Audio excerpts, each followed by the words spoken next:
সম্মানিত উপস্থিতি, আসসালামু আলাইকুম। কেমন আছেন আপনারা সবাই?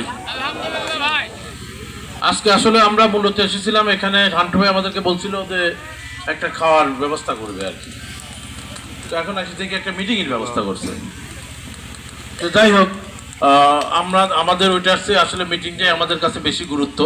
তো ঘান্টু ভাইকে ধন্যবাদ যে উনি এই ধরনের তাৎক্ষণিক একটা সুন্দর আয়োজন করছেন তার, এবং আরও ডবল ধন্যবাদ আসার সময় আমরা এই রোড দিয়ে আসছি, এর আগে আসছিলাম এই দিক দিয়ে একটা রাস্তা।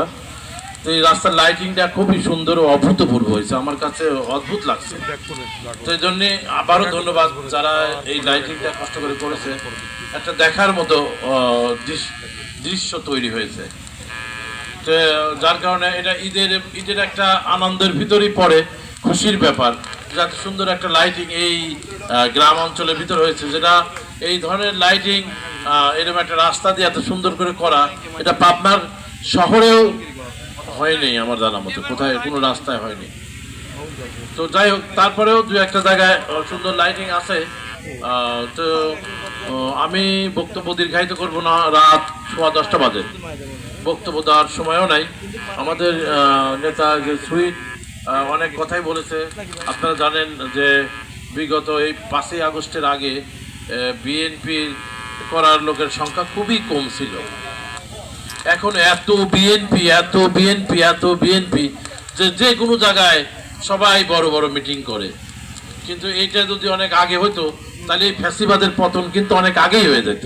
এত বিএনপি যদি এত কষ্ট করে সবাই এখন যে দলটা করতেছে, তো যাই হোক, এটা যেন কন্টিনিউ থাকে, এটা আপনারা খেয়াল রাখবেন। এবং বিগত আমি যারা এখানে স্থানীয় নেতৃবৃন্দ আছেন তাদের উদ্দেশ্যে বলবো যে আপনারা একটা জিনিস খেয়াল রাখেন, যে আপনার বিপদের সাথে কারা সঙ্গী ছিল।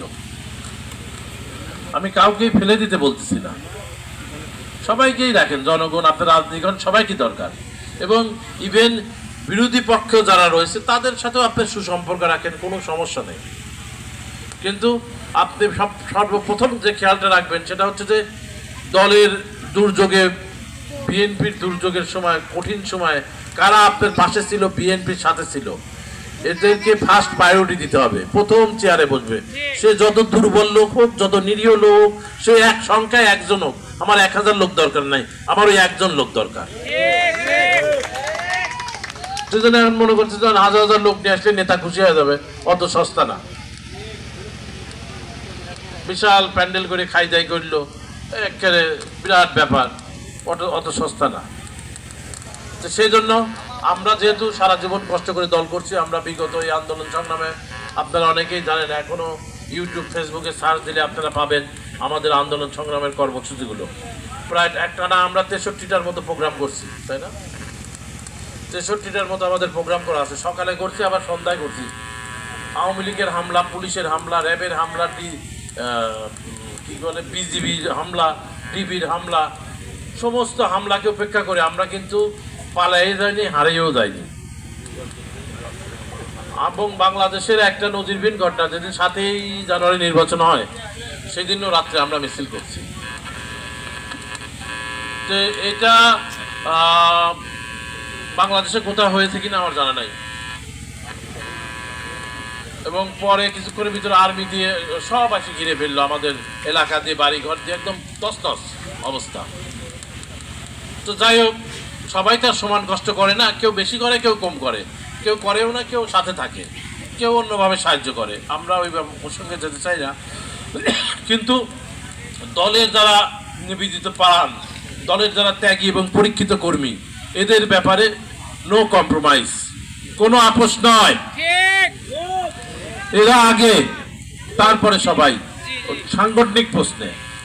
কিন্তু আর একটা জিনিস পাশাপাশি আমি বলতে চাই, আপনি অনেক কষ্ট করেছেন, অনেক ত্যাগ স্বীকার করেছেন, এই জন্য গিয়ে একজনের বাগানটা দখল করে নেবেন, একজনের পুকুরটা দখল করে নেবেন, একজনের দোকানটা ভাঙচুর করবেন, একজনের বাড়ি ঘরের পর হামলা করবেন, এইটা কিন্তু হবে না। দল আপনার এই দায়িত্ব আবার নেবে না, আপনার আবার যত ত্যাগী থাক।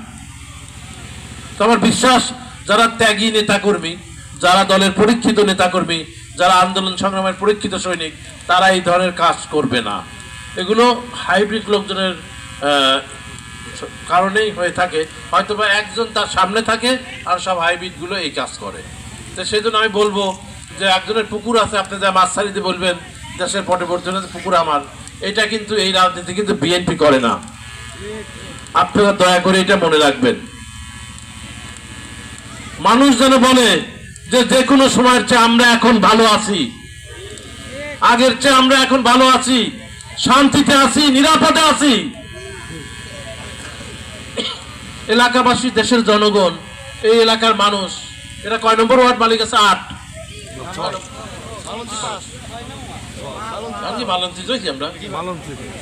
আমরা মালিক আছে কথা বলে,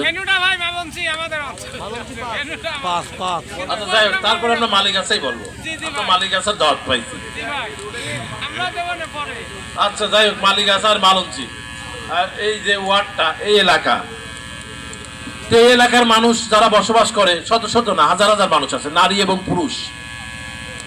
তো যারা আছে তারা যদি সবাই মনে করে যে না আগেই তো ভালো ছিল, তাহলে এই বিজয় করে, এই কষ্ট করে, এই রক্ত দিয়ে, ত্যাগ স্বীকার করে লাভ আছে? মানুষ, এই এলাকার মানুষকে বলতে হবে যে না আগের চেয়ে আমরা শান্তিতে আছি, নিরাপদ আছি, এলাকার মানুষ শান্তিতে বসবাস করতেছে, ব্যবসা বাণিজ্য করতে পারতেছে, কৃষিকাজ করতে পারতেছে, মেয়েরা ঠিক মতো স্কুলে যেতে পারতেছে, এবং আমার মা বোনেরা বাসা বাড়িতে আশেপাশে তারা নির্বিঘ্নে চলাফেরা করতে পারতেছে, কোনো অশান্তি, সামাজিক কোনো সমস্যা নাই, এলাকায় কোনো মাদক নাই। এইটা যদি হয় তাহলে আমি মনে করবো যে এই আন্দোলনের ত্যাগ সফল হয়েছে। আপনারা জানেন পাবনায় কিন্তু 2টা ছেলে মারা গেছিল না? নিলয় আর কে, মাহবুব না, জাহিদ আর নিলয়, এই 2 জন আমাদের সহযোদ্ধা বন্ধু, অনেক ছোট ছেলে, অনেকে বাচ্চা ছেলে। এরা একটা বাড়ি আরিফপুর দোয়ারপাড়া, বেতেপাড়া বলে আমাদের রানাদের এলাকায়, রাশেদ রানাদের। আর একটা হচ্ছে সেই চর বলরামপুর ভাড়ারা ইউনিয়নের ওইখানে বাড়ি। এই 2টা ছেলে কিন্তু জীবন দিয়ে গেছে, এবং আমার ধারণা প্রায় 2 শতাধিক ছেলে মেয়ে তারা গুলিবিদ্ধ হয়েছে, এবং তাদের বুকে কিন্তু এখনো শরীরে কিন্তু গুলির স্পিনটার আছে, প্রায় শতাধিকের উপরে। আমরা ওদেরকে যতটুকু পারছি ব্যক্তিগত উদ্যোগে, আমরা এই যে এখানে আমাদের নেতৃবৃন্দ সুইট আছে, হৃদয় আছে, রানা আছে, নাদিম আছে, এই যে ফরিদ আছে, আকাশ আছে, আমরা সবাই মিলে কিন্তু তাদের সাহায্য সহায়তা করেছি, তাই না? প্রায় 100-র উপরে শতাধিক মানুষকে আমরা কিন্তু চেষ্টা করছি তাদের সাহায্য সহায়তা, এবং আমরা কারেন্ট আসলে মনে হয় না, তাদেরকেও সাহায্য সহযোগিতা করেছি এই আন্দোলন সংগ্রামে যারা আহত হয়েছিলেন। কিন্তু এই যে আত্মত্যাগ, এই শহীদ শুধু জাহিদ আর নিলয়, জাহিদ আর মাহবুব এরা না, কিন্তু দেখেন নাই আবু সাইদ বুকচিতে কি করছে রংপুরে, খেয়াল আছে? এই হাতটা এরম টান করে দিয়ে গুলি কর, ওটা কিন্তু গুলি খাওয়া কিন্তু একটা সারা জাতির জন্য কিন্তু একটা মেসেজ ছিল, মানে একটা মেসেজ যে তোমরা কিন্তু ফ্যাসিবাদে পতন করতে হলে এটা হচ্ছে সিস্টেম। মারবো কত মার খেয়ে কিন্তু ছাত্ররা বিজয়ী হয়েছে, ছাত্র জনতা বিজয়ী হয়েছে। আজকে আমরা যত কথা আমরা সহযোগিতা করছি, কিন্তু মূল কাজটা কিন্তু ওরাই করছে। আমরা হয়তো সদস্য ছিল, যে এখানে হৃদয়রা আছে, যে পাপ্পু আছে, এরা কিন্তু অনেক ব্যাপক ভূমিকা রাখছে রাজপথে এই ছাত্রদের সাথে, কিন্তু নেতৃত্ব ওরাই ছিল। শক্তি আমরা ভিতর থেকে শক্তি দিছি, ছাত্রদেরকে সাহায্য সহায়তা করছি। তো যাই হোক, কিন্তু এই যে কষ্ট, এই যে আত্মত্যাগ, এই যে ফ্যাসিবাদের পতন হয়েছে, যার কারণে তো এখানে নির্বিঘ্নে আমরা মুক্ত মনে কথা বলতে পারতেছি, মিটিং করতে পারতেছি, না হলে কি করা সম্ভব ছিল না। তাহলে এই আত্মত্যাগ, এই সম্মানটা তো এইটা তো আমাদের রক্ষা করার দায়িত্ব। ওরা কি রক্ত দিয়ে, জীবন দিয়ে এই পুকুর দখল করবি, জমি দখল করবি, বাড়িঘর ভাঙচুর করবি, ব্যবসা প্রতিষ্ঠানে হামলা করবি, দোকান ভাঙচুর করবি, চাঁদাবাজি করবে, এই জন্য কি জীবন দিছে? এই জন্য কিন্তু জীবন দেয়নি ওরা জীবন দিছে মানুষের ভোটের অধিকার, মানুষের ভাতের অধিকার। আজকে নিত্য প্রয়োজনীয় দ্রব্যমূল্যের মাল দাম কোথায় গেছিল? পেঁয়াজের কেজি কত করে ছিল আপনাদের মনে আছে? কাঁচামরিচ কত করে হয়েছিল আপনাদের মনে থাকার কথা আমার জানা মতে।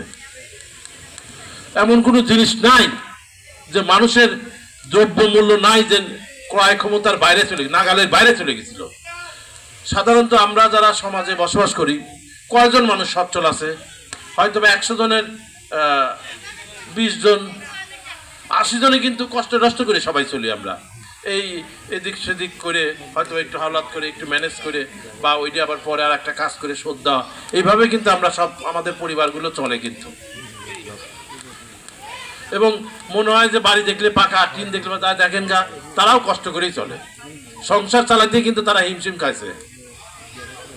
তারপরে ছেলে পেলে লেখাপড়া করা, অসুস্থ হলে চিকিৎসা নেওয়া, মানে মানুষের যে জামা কাপড়, মানে বেসিক জিনিস, মানে যেগুলো একদমই প্রয়োজনীয়, যেগুলো না হলে সম্ভব না, সেগুলো কিন্তু মানুষ মানে নাবিশ্বাস উঠে গেছিল দেশে।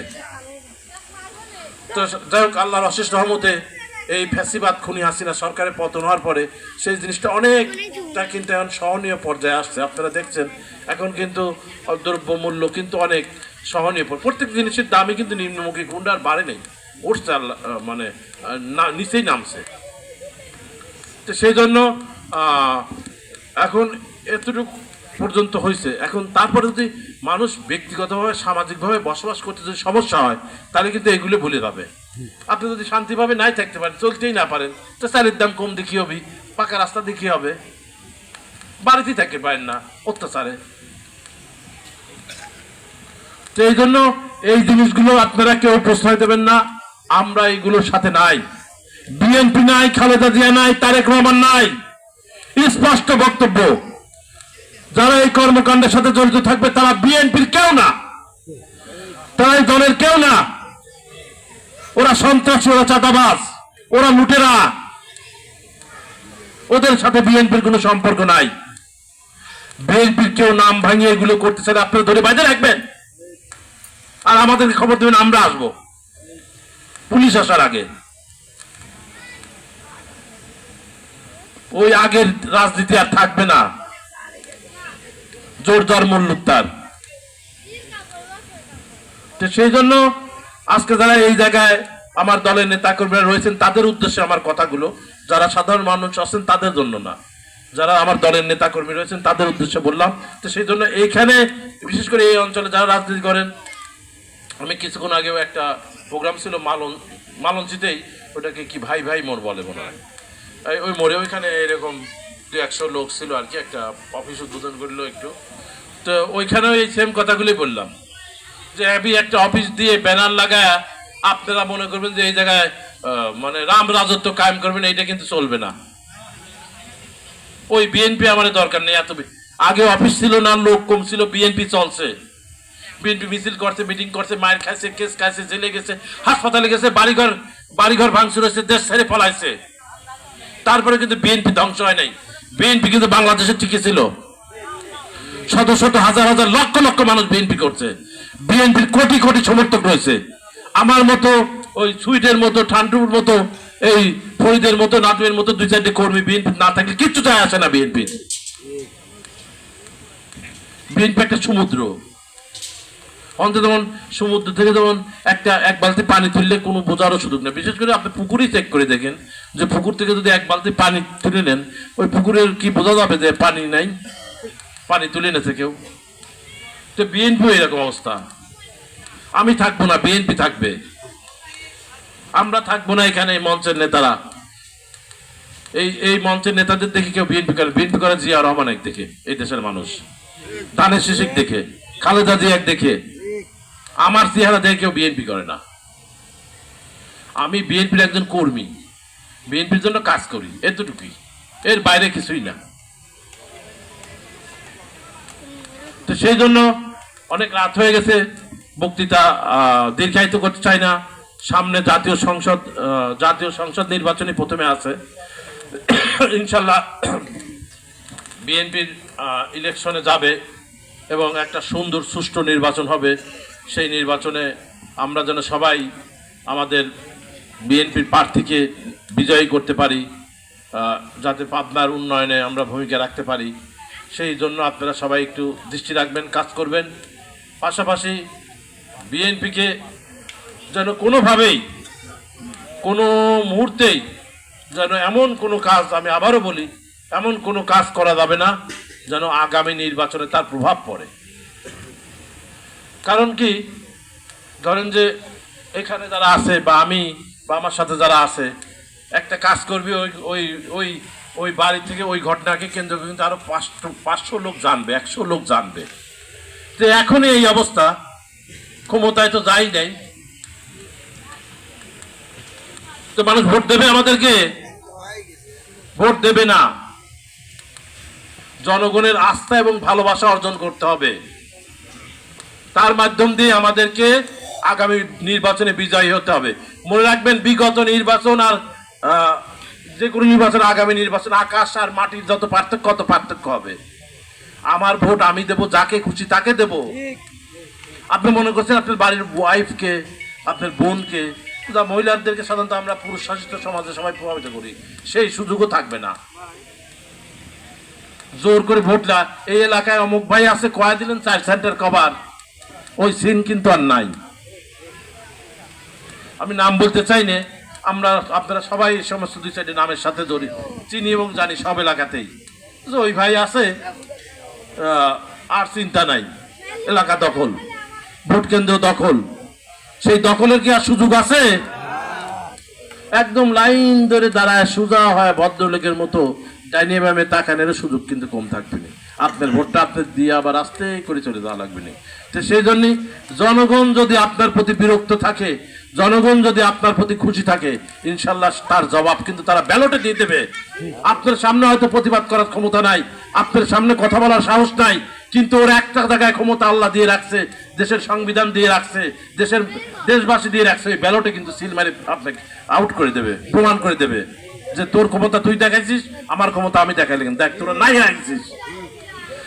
বাংলাদেশের একটা মানুষ কি কল্পনা করছিল 5 তারিখে হাসিনা বাংলাদেশ ছেড়ে পালায় চলে যাবে? দেশের যে অবস্থা ছিল, আওয়ামী লীগের এই অঞ্চলে যত পেটো বাহিনী ছিল, পাবনার ধরেন, একটা লোক নাই, সব পালায় চলে গেছে, গেছে না? কেউ কি চিন্তা করছিল এইসব দানবরা পাবনা ছেড়ে চলে যাবে? এই জাতীয় পর্যায়ের দানবরা বাংলাদেশ ছেড়ে পালায় চলে যাবে? পৃথিবীর ইতিহাসে একটা বিরল ঘটনা যে একটা দেশের সরকার, পুরা সরকার পালায় চলে গেছে, পুরা পার্লামেন্ট পালায় চলে গেছে, জাতীয় মসজিদের খতিব পালায় চলে গেছে, পুলিশের কর্মকর্তা পালায় চলে গেছে, আর্মির কর্মকর্তা পালায় চলে গেছে, মানে এমন কোন সিভিল কর্মকর্তা পালায় চলে গেছে। পৃথিবীর ইতিহাসে বিরল ঘটনা। মসজিদের ইমাম পালায় চলে গেছে, জাতীয় মসজিদ বাইতুল মোকাররমের খতিবও কিন্তু পালায় চলে গেছে দেশ ছেড়ে। ইমাম সাহেব যাবে কেন? খতিব সাহেব যাবে কেন? তাহলে ওই জন্যে আমি আমার বিএনপির কর্মী ভাইদেরকে বলতে চাই, আপনারাও যদি এইরকম কোনো কর্মকাণ্ড করেন, আপনাদের পরিণতিও কিন্তু এর চেয়ে করুণ এবং ভয়াবহ হবে। আমি আজকে বলে গেলাম, এই ডেটটা আপনারা লিখে রাখেন। অত সস্তা মানুষ আর ছাড় দেবে না। নেতাগিরি করবেন, রাজনীতি করবেন, মানুষের আস্থা এবং ভালোবাসা অর্জন করবেন, তবে টিকে থাকতে পারবেন, তাছাড়া কেউ টিকে থাকতে পারবেন না। তো সেই জন্য আমি আমার বক্তব্য আর দীর্ঘায়িত করতে চাই না, অনেক রাত হয়ে গেছে। সম্মানিত উপস্থিতি, আপনাদের আর ধৈর্য তুদি আর বিরক্ত করতে চাই না আমি।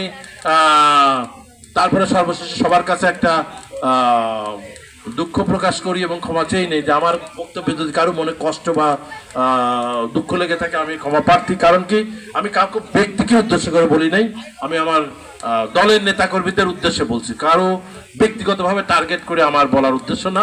মূল ঘটনাটা বললাম যে পরিস্থিতিটা এইরকম হবে, বর্ণনা করলাম আপনাদেরকে। অত্যাচারের একটা পানিশমেন্ট কিন্তু আছেই। আপনি ভালো কাজ করলে একটা পুরস্কার পান, রিওয়ার্ড আছে, যেমন আপনি খারাপ কাজ করলেও তার একটা পানিশমেন্ট হয়, কিন্তু আছে আল্লাহ তরফের হয়, আবার একদম কিছু আছে ফজিলত কিন্তু দেখে দেওয়া যায়। হাসিনারটা আমরা দেখে গেলাম না,